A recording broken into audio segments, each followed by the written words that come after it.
The entry-level career ladder is under pressure from AI, market forces, and more. Employers increasingly want to see what they have built, how they think, how they respond to feedback, and importantly, how they solve real problems. My name is Ryan McPherson. I have developed and taught over 24 higher education communication courses since 2004. I'm a professor of practice at UT San Antonio and founder of Storytelling Movement. This workshop will serve all disciplines, but I teach courses currently like digital storytelling, podcasting, AI and personal branding, public relations, and advertising. So what if classrooms became internship-level studios, agencies, labs, newsrooms, consultancies, and community partnerships? What if students created public-facing work for real audiences instead of completing assignments that might disappear after they are graded? This workshop proposal is crafting the career studio, and it gives faculty a practical way to make that shift. Faculty will use NPR-inspired hypothesis-driven design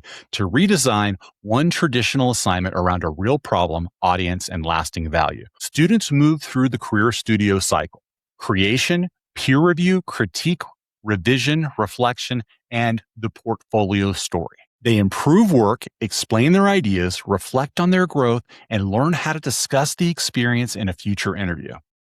The result is deeper learning, stronger student work, and career-ready evidence. Faculty also benefit through more focused coaching, stronger submissions, and less repetitive grading.